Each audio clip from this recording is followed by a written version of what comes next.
My name is Tim, and today I'm taking the train from Nice to Menton in the south of France. The train station, Gare de Nice, is fairly centrally located, and it's easy to catch the train to travel on day trips up and down the coast. The station gets busy with long queues to the ticket office and the ticket machines, so I would recommend you buy your ticket online in advance. The train to Menton is on the line that goes to Ventimiglia. It's one of the last stops before it tips over the border into Italy. Your ticket will need a QR code which you show at the barrier to get through to the platforms. In my experience, the trains from Nice are usually on time and efficient, and it's always a novelty to take one of the double-decker trains.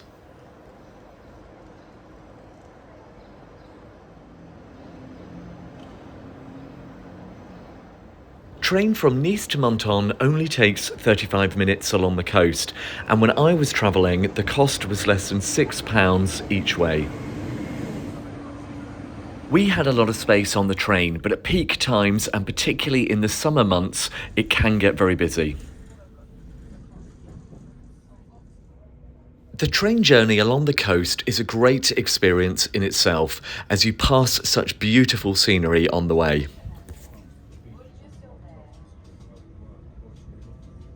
On the train to Menton, make sure you sit on the right-hand side so you get to enjoy the spectacular views over the sea.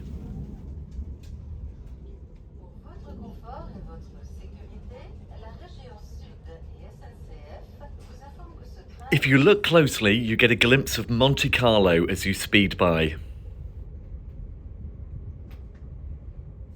Next stop, Menton.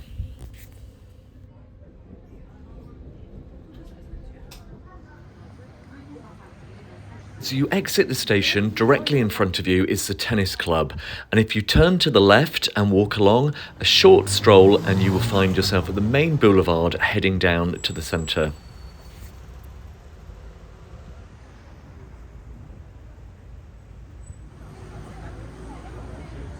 The avenue has a variety of shops and cafes. As you stroll along, you get a sense of the history of the town with its grand mansions and gardens.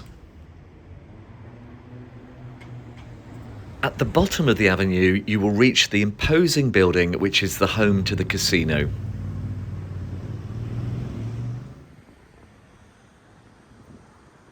Behind the casino, you will come to one of Menton's beaches, the broad strip of pebbly beach which is the Plage du Casino. Our morning started off cloudy, but you could see there were lots of places to sit out and enjoy a drink or a meal overlooking the beach.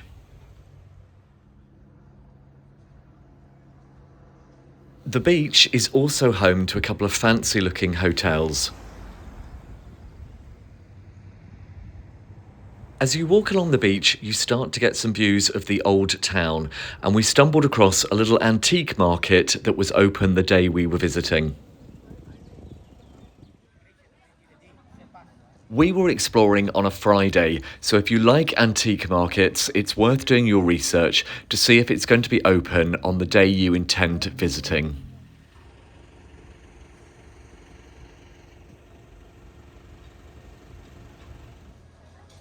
We arrived at a famous covered food market near the seafront.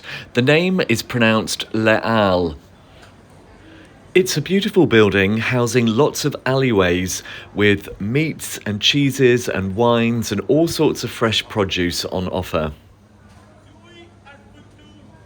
It's a lovely market to explore and perhaps buy a few things to take home, or even stop for a glass of wine and to taste some of the produce.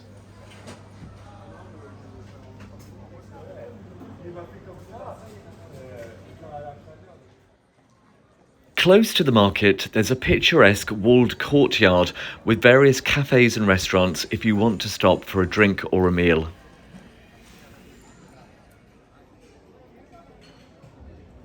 Back on the seafront, there is a small fortress-looking building which houses a museum of Jean Cocteau, the famous French playwright and poet.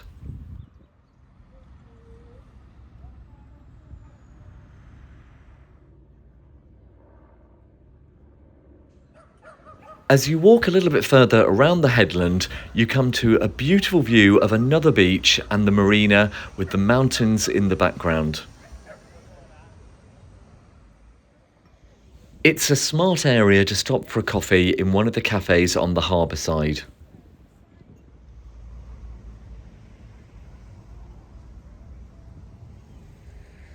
The beach in this part of Menton is sandy and the water looked shallow, clear and good for swimming. Standing majestically above the beach, you will find the steps that lead up to the Basilica Saint-Michel-Archange. I highly recommend you make the effort to climb the steps to enjoy the magnificence of this minor basilica and Catholic parish church standing in the centre of the old town.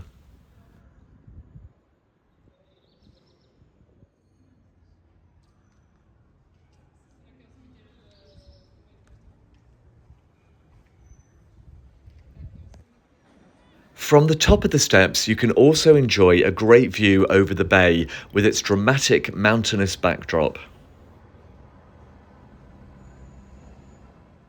It was time to enjoy a couple of hours exploring the vibrant shopping streets and to find a spot to have lunch. There are lots of restaurants to choose from, many of them specialising in seafood and reflecting the Italian influence being so close to the border.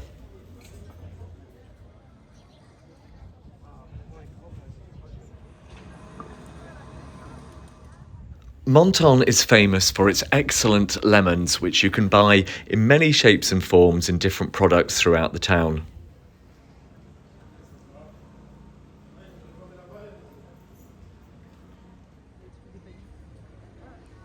You'll see lots of delicious ice cream being sold, which was lovely to enjoy whilst having a leisurely stroll around the streets of the old town.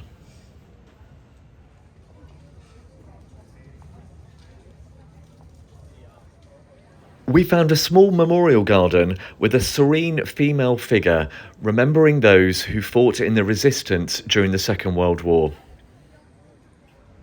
With the sun shining and the cafes buzzing, the town has a vibrant and colourful atmosphere.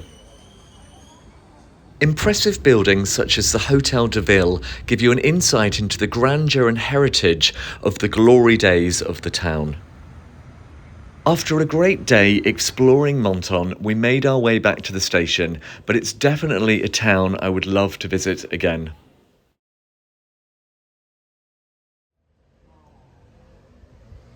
I've had a wonderful time in Menton. If you've enjoyed my video and would like to see some more of my travels, please click subscribe.